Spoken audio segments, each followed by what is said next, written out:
اذ یقول المنافقون، جس وقت کہنے لگے منافق لوگ، والذین فی قلوبہم مرض، اور وہ لوگ جن کے دلوں میں بیماری تھی، مریض القلب اور منافق کہنے لگے، غر ہؤلاء دینہم، دھوکہ دیا مسلمانوں کو دین نے، کیا ضرورت ہے مٹھی بھر اتنی جماعت سے لڑ رہا ہے، ومن یتوکل علی اللہ، جو کوئی بھروسہ کرے اللہ پر، فإن اللہ عزیز حکیم، پس بے شک اللہ غالب حکمت والے ہیں۔ وَلَوْ تَرَىٰ إِذْ يَتَوَفَّى الَّذِينَ كَفَرُوا الْمَلَائِكَةُ يَضْرِبُونَ وُجُوهَهُمْ وَأَدْبَارَهُمْ، اے کاش کے دیکھیں آپ جب روح قبض کریں گے کافروں کی فرشتے، ماریں گے ان کے چہرے اور پیٹھ، وَذُوقُوا عَذَابَ الْحَرِيقِ، اور کہیں گے چکھو عذاب جلانے والا، ذَلِكَ بِمَا قَدَّمَتْ أَيْدِيكُمْ، یہ بسبب آگے بھیجنے تمہارے ہاتھوں کے، وَأَنَّ اللَّهَ لَيْسَ بِظَلَّامٍ لِّلْعَبِيدِ، اور بے شک نہیں ہے اللہ تعالیٰ ظالم بندوں کے ساتھ۔ کداب آل فرعون، ان کی حالت فرعونیوں کی طرح، والذین من قبلہم، جو ان سے بھی پہلے گزرے، کفروا بآیات اللہ، کفر کیا تھا اللہ کی آیات کے ساتھ، فاخذہم اللہ بذنوبہم، پس پکڑا ان کو اللہ نے گناہوں سے، ان اللہ قوی شدید العقاب، بے شک اللہ سخت ترین سخت عذاب دینے والا ہے۔ ذالک بأن اللہ لم یک مغیرا نعمتا، یہ اس لیے کہ بے شک اللہ نہیں ہے چھیننے والا نعمت، انعمہا علی قوم، جو انعام کیا ہو قوم پر، حتی جو غیروا ما بانفسہم، یہاں تک کہ لوگ بدل دے جو کچھ ان کے دلوں میں ہے۔ اللہ وَأَنَّ اللَّهَ سَمِيعٌ عَلِيمٌ، اور بے شک اللہ سننے جاننے والا ہے۔ آیت کا حاصل یہ ہے کہ اللہ تعالیٰ جب کسی قوم کے ساتھ احسان کر لے، نعمت عطا فرمائے، تو جب تک ان لوگوں نے اپنے ارادے تبدیل نہیں کیے ہو اور انہوں نے بری نیت نہیں کی ہو، اللہ تعالیٰ کسی سے خواہ مخواہ کے احسانات اور نعمتیں چھینتا نہیں ہے، اللہ کی یہ عادت نہیں ہے۔ اللہ تعالیٰ تب پکڑ کرتا ہے جب پکڑ کا وقت آتا ہے، اور ان کے جرائم اور گناہوں۔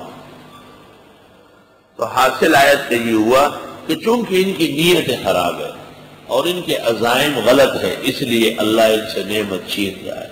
نعمت رسول اللہ صلی اللہ علیہ وسلم ہے، چھین رہے ہیں یعنی یہ ایمان سے محروم ہو رہا ہے۔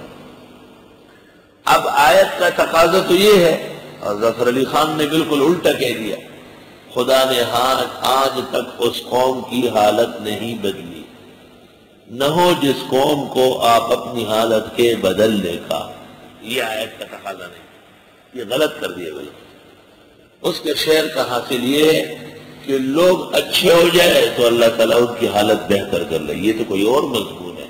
اس آیت کا تقاضا تو یہ ہے کہ چونکہ تمہاری نیتیں خراب ہو گئی ہے، تمہارے ارادے قرآن و سنت کے مقابلے میں ہیں، اس لیے تم نعمتوں کے مستحق نہیں رہے۔ کداب آل فرعون، ان کی حالت مانند ڈھب فرعون کی ہے، والذین من قبلہم، جو ان سے پہلے تھے، کذبوا بآیات ربہم، تکذیب کی رب کی آیتوں کی، فاہلکناہم بذنوبہم، پس ہلاک کیا ہم نے ان کو جرائم سے، واغرقنا آل فرعون، ڈبو دیا فرعونیوں کو، وکل کانوا ظالمین، یہ سب ظالم تھے۔ ان شر الدواب عند اللہ الذین کفروا فهم لا یؤمنون، پس بے شک بدترین ڈنگر کائنات کا اللہ کے ہاں وہ لوگ ہیں جو کفر کرتے ہیں، پس وہ ایمان نہیں لاتے۔ یہ کون سے کافر ہے؟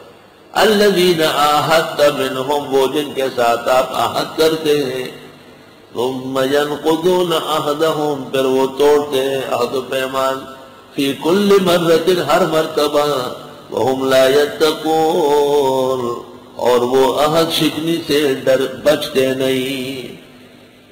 ایسے عہد شکن کہ عہد ہو جائے اور بغیر کسی وجہ کے توڑ دے۔